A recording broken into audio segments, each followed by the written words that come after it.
Assalamualaikum warahmatullahi wabarakatuh. Waalaikumsalam. Selamat pagi teman-temanku semua dari Hot Metal. Selamat pagi. Kita coba yel-yelnya. Jadi tadi sudah disampaikan oleh Mas Arif terkait presentasi yang sangat bagus ya. Kita coba lagi yel-yelnya. Hot Metal. Panas, panas, enak. Kurang kompak, sekali lagi. Kalau saya menyebutkan hot metal, jawabannya adalah panas, panas, enak. Oke, coba. 1, 2, 3. Hot metal. Panas, panas, enak. Oh, mantap sekali teman-teman sekarang. Oke, kita mulai training hari ini. Jadi selamat pagi semuanya. Hari ini kita ada training terkait proses peleburan. Di sini kaitannya dengan salah satu kompetensi yang diatur di SKKNI nomor 319 tahun 2020. Oke, sebelum kita mulai, tak kenal maka tak sayang. Perkenalkan, nama saya Aulia Rahman. Saya asli Gresik, lahir besar di Gresik, cuman setelah lulus sudah pindah-pindah. Kemudian saya sudah 3 tahun di PT Freeport Indonesia. Pengalaman saya, kalau sekarang saya sebagai superintendent di FSF Operation. Pengalaman saya setelah lulus semuanya di smelter, mulai dari timbal, kemudian cover, tapi covernya bukan dari primary tapi secondary proses, dari recycle.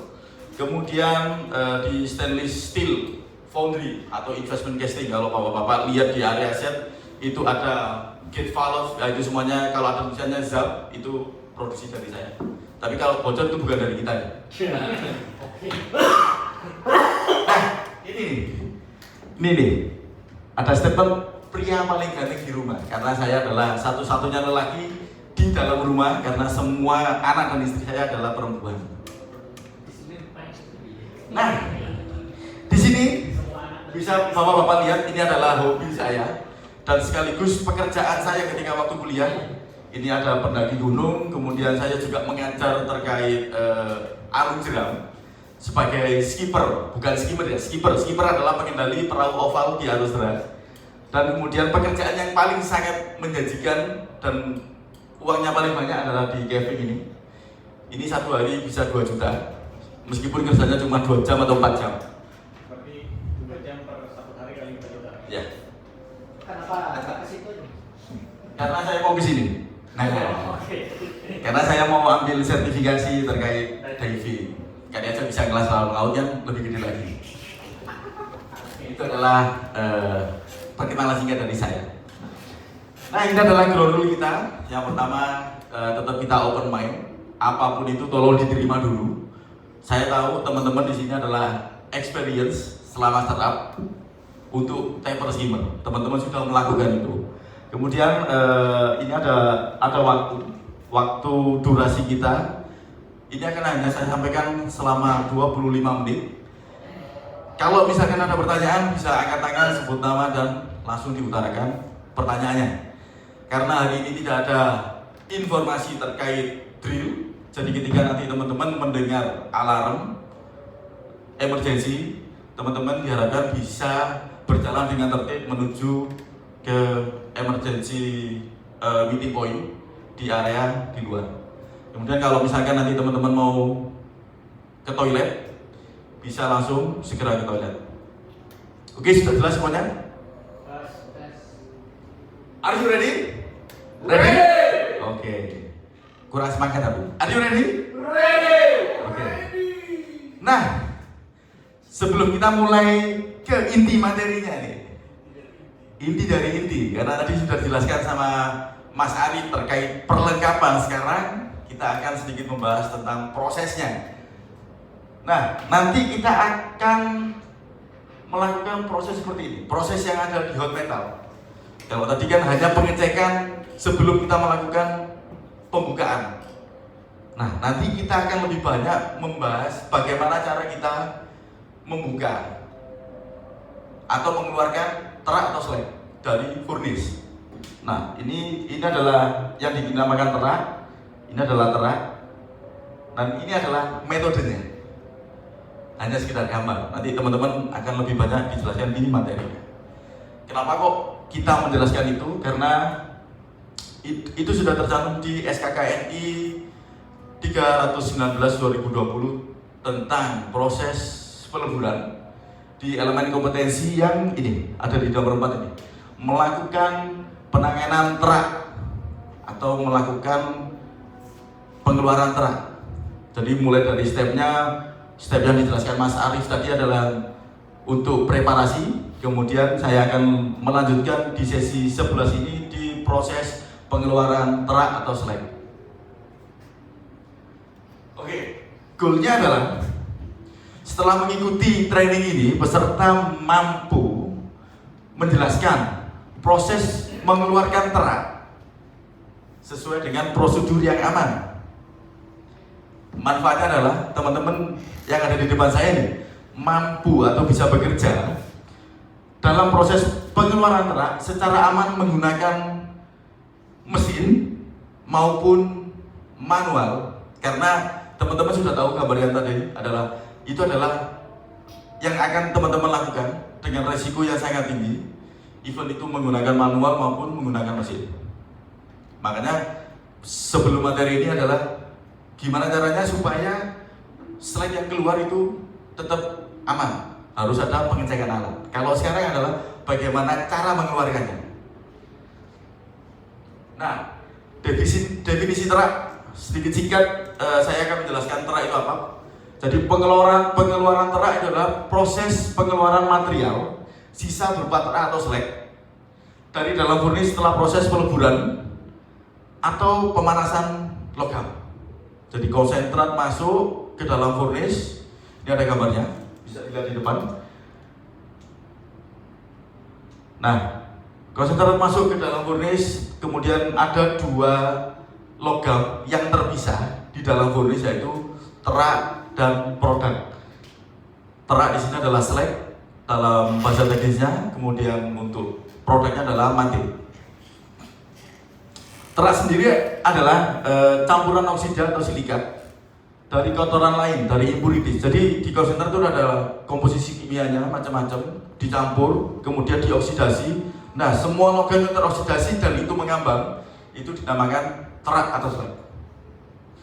Makanya kalau di gambar ini adalah posisi terak atau slag berada di atas produk, karena densitasnya lebih ringan dari produk, karena dia teroksidasi. Oke, sebelum masuk ke bagaimana caranya, kita harus belajar dulu mengidentifikasi potensi bahaya yang ada di area skimmer atau pengeluaran teraknya. Oke, yang pertama adalah panas ekstrim, karena temperatur yang kita gunakan untuk melelehkan logam adalah 1350. Berarti di situ ada panas atau radiasi panas. Kemudian yang kedua adalah percikan motor metalnya sendiri, karena yang keluar adalah logam cair. Jadi ada potensi panas, ada potensi logam yang keluar, nyiprat. Nah, kemudian ada gas berbahaya, SO2. Ini SO2 adalah gas buang dari dalam furnace yang ikut keluar ketika kita mengeluarkan logam. Itu sangat berbahaya. Tadi udah dijelaskan sama Mas Arif, bisa bikin orang kolaps, bisa bikin mata perih, bisa bikin nangis, bisa sampai nggak kelihatan. Kemudian ada uncontrolled release energy atau tekanan atau kegagalan. Kegagalan dari alat bisa jadi karena kita menggunakan, kalau manual kita ada oksigen pressurized. Kalau misalkan ada TMT, mesin yang kita gunakan itu ada oil yang pressurized, ada benda berputar juga yang kita nggak bisa kontrol ketika ada emergensi. Kemudian ada bahaya mekanis ya tadi udah dijelaskan di waktu pengisian clay, kemudian waktu kita menjalankan TMT itu adalah ada benda bergerak. Jadi itu berpotensi terjadinya insiden ketika bertabrakan dengan orang, dan itu fatality semua. Yang terakhir adalah human error. Ini kesalahan kebanyakan di semua proses. Nah, Dari sini bagaimana cara kita mengkontrolnya atau memitigasinya? Ada hierarkinya, yang paling gede bisa dieliminasi. Tapi kita nggak mungkin mengeliminasi mengeluarkan truk, karena ketika kita proses itu kontinu, truk akan terus naik. Kalau kita nggak segera keluarkan, itu akan buntu atau bisa jadi kita stop feed. Makanya itu tetap harus dikeluarkan. Gimana cara mengontrolnya? Yang pertama kita pakai alat pelindung diri. Jadi ini yang common. Jadi ini adalah yang basic. Basic di sini adalah yang biasa kita gunakan untuk pekerjaan sehari-hari di area hot metal di dalam gedung. Ini kita pakai ini aja. Mulai dari helm, kacamata, full face shield, apa ini? Respirator. Respirator itu harus selalu digunakan karena apa? Even itu nggak produksi, kita masih ada debu konsentrat yang sisa produksi dan sebagainya. Nah, kalau kita tapping, kita nggak mungkin pakai ini dong. Kita pakai ini, kemudian ditambah dengan sampingnya Aluminize. Nah, Aluminize ini ada set dari atas sampai bawah, melindungi seluruh tubuh, mulai dari kepala sampai ke kaki. Ini ada face shield yang tahan terhadap panas. Kemudian ada hood Aluminize ini untuk melindungi percikan molten ke arah kepala. Kemudian ini ada protektor, kemudian ada glove sama pen, dan yang terakhir ini kelihatan kecil ya, hitam ini adalah spade. Jadi pelindung betis sama pelindung sepatu. Karena sepatu semahal apapun kalau kena logam cair pasti kebakar. Nah, ini kita lindungin pakai Aluminize. Oke, kita masuk ke bagaimana cara mengeluarkannya. Jadi kita ada dua metode. Yang pertama, kita mengeluarkan truk atau slab itu menggunakan mesin. Gimana caranya? Nah, tahapannya pertama adalah kita break dulu. Sebelum kita melakukan pre-checklist atau P2H. Kemudian pastikan area skimming atau area pengeluaran itu kering dan aman, nggak ada orang. Karena yang nanti yang melalui jalur itu adalah logam cair dengan temperatur 1350 derajat. Dan yang terakhir adalah jangan lupa pakai APD. APD yang ditentukan adalah APD untuk taper menggunakan full set Aluminize. Kemudian kita lakukan pemeriksaan jalur, nggak ada orang, pastikan slack pot itu ada di tempat. Kalau nggak ada slack pot, jangan lakukan pengeluaran slack atau jangan lakukan skimming. Kemudian sebelum kita melakukan skimming, tolong diinfo ke CRO terkait lubang mana, table mana yang mau kita lubangi, ventilation fan sudah nyala, dan info ke teman-teman slack holder. Itu harus atau wajib hukumnya sebelum kita melakukan tapping. Kemudian saat melakukan pengeluaran truk, nah ini sudah mulai actionnya nih.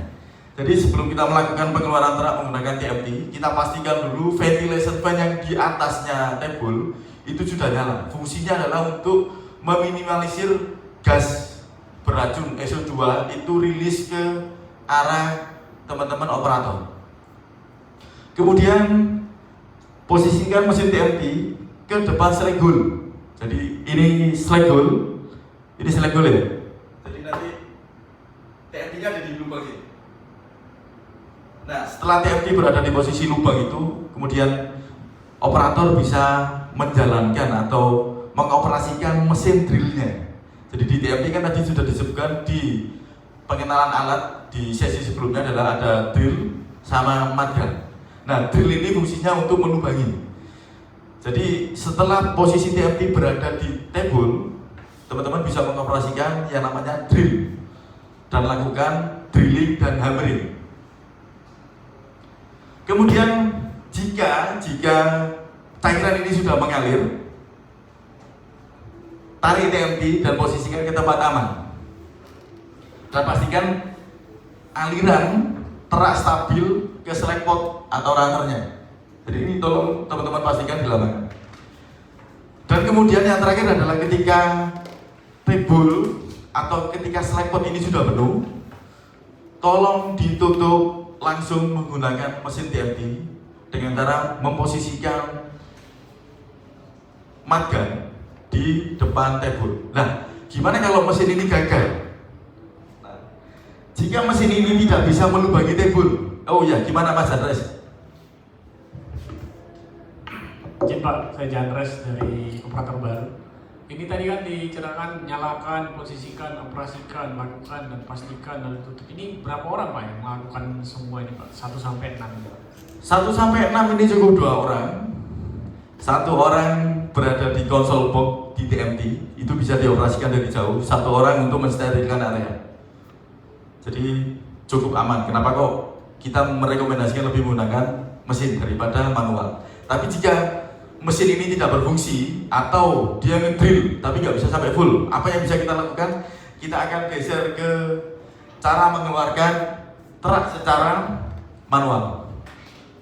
Gimana cara kita mengeluarkan terak secara manual? Tadi sudah disampaikan juga sama sesi sebelumnya, ada alat atau tools yang bisa digunakan untuk mengeluarkan terak secara manual, yaitu kita menggunakan OxyLens.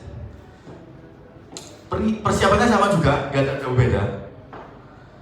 Jadi persiapannya nggak ada jauh beda, kita pakai full set tutup. Tapi yang beda adalah kita harus melakukan pengecekan kebocoran gas.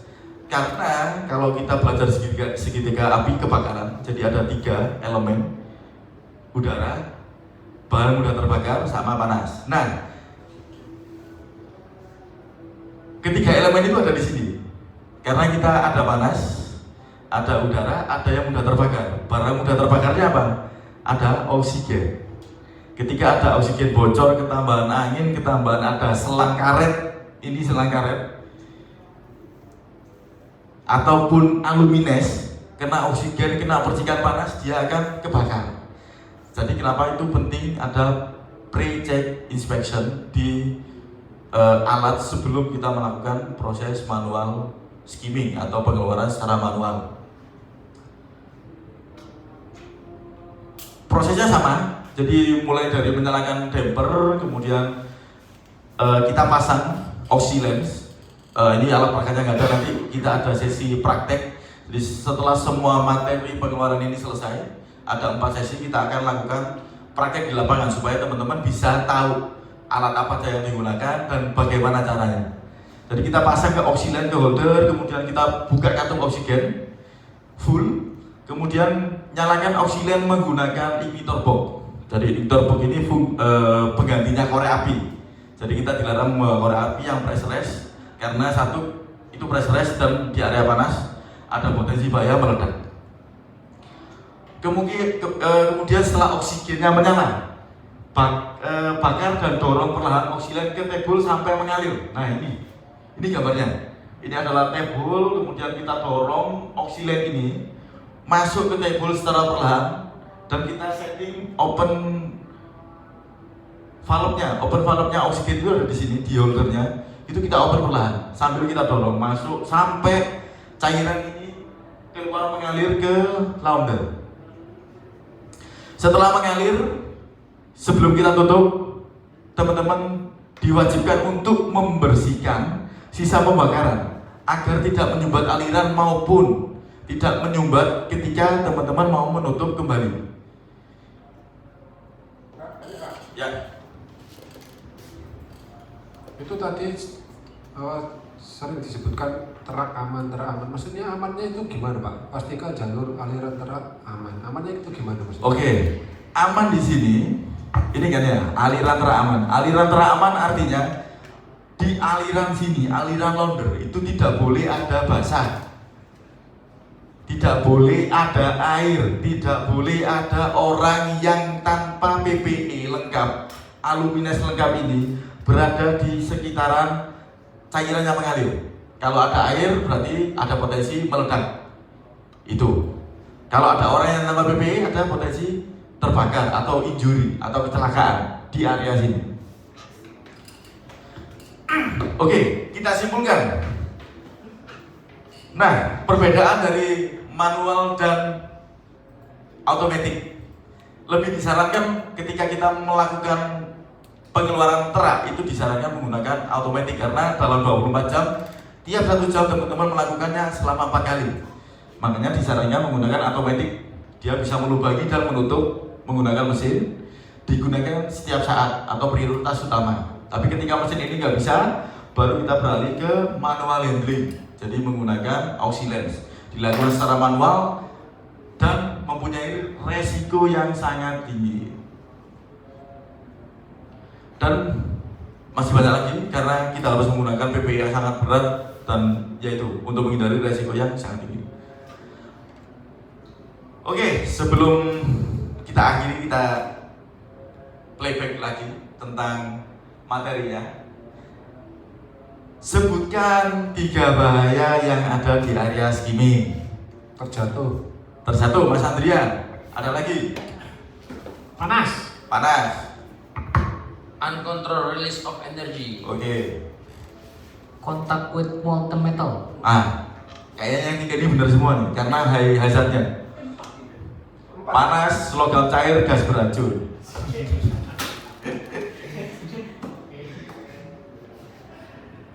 Uncontrolled energi itu dari gas juga, karena gasnya kita nggak bisa kontrol untuk nyembur terus itu.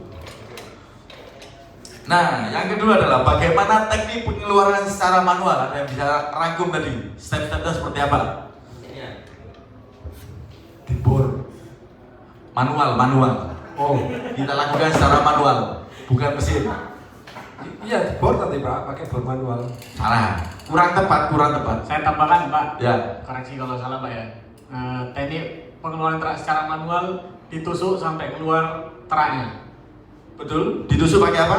Ditusuk pakai auxiliary. Auxiliary. Benar sekali. Jadi yang pertama nanti kita nyalakan damper. Stepnya ya, kita nyalakan damper supaya gasnya bisa dikontrol.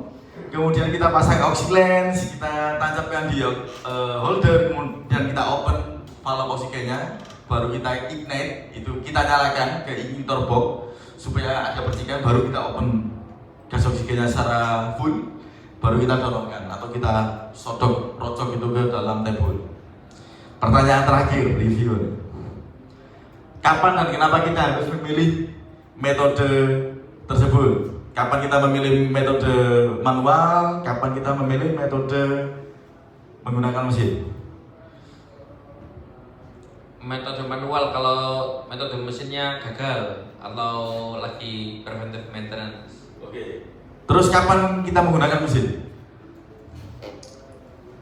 Kalau tempernya lagi capek. Oh, betul sekali. Jadi automatic ini dilakukan setiap saat atau automatic ini adalah penggunaan mesin dilakukan setiap saat setiap teman-teman mau melakukan skimming atau pengeluaran terak. Kalau misalkan mesin ini lagi preventive maintenance atau pengisian clay yang membutuhkan waktu sekitar 15 menit dan kita harus melakukan tapping, kita lakukan tapping secara manual. Oke, sebelum kita selesai dari training ini, teman-teman bisa scan di depan untuk melakukan evaluasi training. Pertanyaannya ada 10.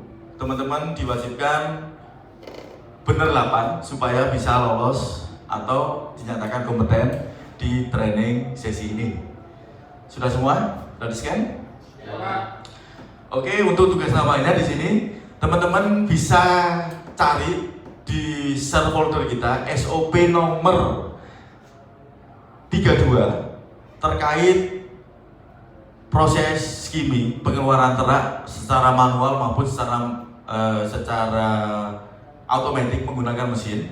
Kemudian teman-teman bisa merangkum JSA Job Safety Analysis terkait step-stepnya, dan kemudian nanti tolong dikirim ke alamat email saya arahman42@fmi.com paling lambat 10 Februari. Nanti setelah 10 Februari kita akan review dan kita akan trainingkan lagi, kita schedulekan lagi terkait jadwal praktek. Itu nanti akan terus berlanjut sampai teman-teman selesai di prakteknya. Karena kalau hanya sekedar teori ini kurang. karena kita harus tahu kondisi lapangan seperti apa. Makanya itu setelah teman-teman bikin CSA ini, Job Society Analysis, nanti kita praktekkan bareng-bareng di lapangan sesuai dengan yang teman-teman buat dan refer di SOP ini. Nanti tolong dicari di share folder. Kemudian yang terakhir sebelum saya akhiri, teman-teman tolong dikasih feedback terkait penyampaian saya, terkait fasilitas ataupun tools yang ada di training ini, atau kurang makan, kurang alat, kurang apapun, tolong dikasih feedback di sini. Oke? Nah, sebelum saya tutup, karena kita hot metal, pekerjaan boleh panas, nah pikiran tetap harus dingin. Bekerja aman hari ini, pulang selamat nanti. Terima kasih. Wassalamualaikum warahmatullahi wabarakatuh.